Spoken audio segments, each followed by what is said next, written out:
تو یہ دو قسم کی ترتیب انسان پر لازم ہے کہ فوت شدہ نماز اور وقتی نماز کے اندر ترتیب رکھے، پہلے پھر فوت شدہ نماز پڑھے، قضا شدہ نماز پڑھے، اس کے بعد وقتی نماز، اور دوسرا یہ کہ اگر فوت شدہ اور قضا شدہ نمازیں زیادہ ہوں، 2-3 ہوں، تو پھر ان میں بھی ترتیب رکھے، ٹھیک ہے، اور یہ لازم ہے۔ اچھا جی، تو یہی بتا دیا آپ کو کہ ترتیب جو ہے فوت شدہ اور وقتی نماز میں اور فوت شدہ بہت ساری نمازوں کے درمیان ترتیب رکھنا ہے مستحق لازم ہے یہ،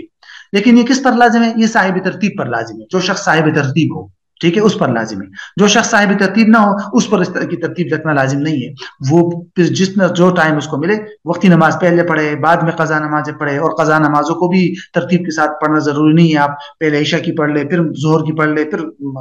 مغرب کی پڑھ لے، اس طرح قضا نمازوں کے اندر ترتیب رکھنا بھی ضروری نہیں ہے۔ صاحب ترتیب اگر نہ ہو انسان تو صاحب ترتیب پر لازم۔ صاحب ترتیب کس کو کہتے ہیں؟ صاحب ترتیب سمجھ جائیے اس شخص کو کہتے ہیں کہ جس سے کبھی زندگی میں 5 سے زیادہ نمازیں قضا نہ ہوئی۔ اگر کسی شخص سے 5 سے زیادہ نمازیں قضا ہو گئی تو بس وہ صاحب ترتیب نہیں ہے، اس کے بعد اس پر یہ لازم نہیں ہے کہ وہ فوت شدہ، قضا شدہ اور وقتی نمازوں میں ترتیب کا لحاظ رکھے یا قضا شدہ نمازوں کے اندر ترتیب رکھے، یہ لازم نہیں ہے۔ اور آج کل بہت مشکل سے کوئی ایسا شخص ملے گا جو صاحب ترتیب ہو، ممکن ہے باقاعدہ موجود ہے لیکن بہت کم ہے، عام عوام اور عام احوال میں انسان صاحب ترتیب نہیں ہوتا۔ تو بہرحال یہاں سے دوسرا نقطہ آپ کو یہی بتائیں گے کہ یہ جو ہم نے ترتیب آپ کو بتائی کہ قضا شدہ اور وقتی نمازوں کے درمیان ترتیب رکھنا ضروری ہے، اور اس طرح قضا شدہ نمازوں کے درمیان بھی ترتیب رکھنا ضروری ہے، کہتے ہیں یہ ترتیب ضروری تو ہے لیکن یہ ترتیب جو ہے اس کا وجوب ساقط ہو جاتا ہے ان 3 چیزوں سے۔ اگر ان 3 چیزوں میں سے کوئی ایک چیز بھی آ گئی تو بس ترتیب ساقط ہو جائے گی۔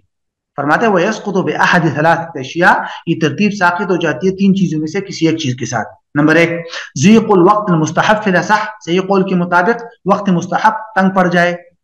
بعض علماء نے وقت مستحب نہیں لکھا، مطلق وقت لکھا ہے۔ مثال کے طور پر آپ سے فجر کی نماز قضا ہو گئی، آپ ظہر کی نماز پڑھنا چاہتے ہیں، اب ظہر کی نماز کا وقت ہو گیا، اب ظہر کی نماز بالکل آخری ٹائم میں ہے، صرف 10 منٹ بچے ہیں، اب اگر آپ اس میں آپ فجر کی نماز پہلے پڑھیں گے تو ظہر کی نماز قضا ہو جائے گی آپ سے۔ پھر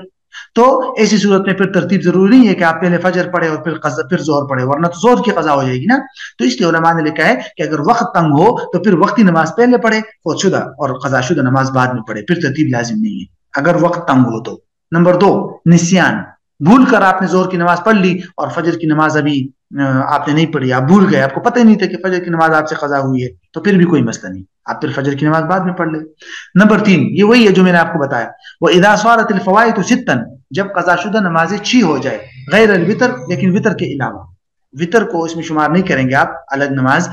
وتر کی نماز کے علاوہ اگر نماز 6 ہو گئی قضا تو پھر اس پر ترتیب لازم نہیں ہے۔ فَإِنَّهُ، یہ جو وتر ہے، لا يعد مسقطا، وتر کو مسقط نہیں شمار کیا جاتا، یہ ترتیب کو ساقط نہیں کرتا، اگرچہ وتر کے اندر ترتیب لازم ہے، یعنی آپ عشاء کی نماز پڑھ رہے ہیں تو فرض پہلے اور پھر اس کے بعد وتر پڑھے، ان میں ترتیب لازم ہے عشاء کے فرض اور وتر میں، لیکن ویسے وتر جو ہے وہ ترتیب میں کوئی لحاظ رکھنا وتر کا کوئی ضروری نہیں ہے۔ تو خلاصہ کیا ہوا کہ صاحب ترتیب انسان وہی ہے کہ جس سے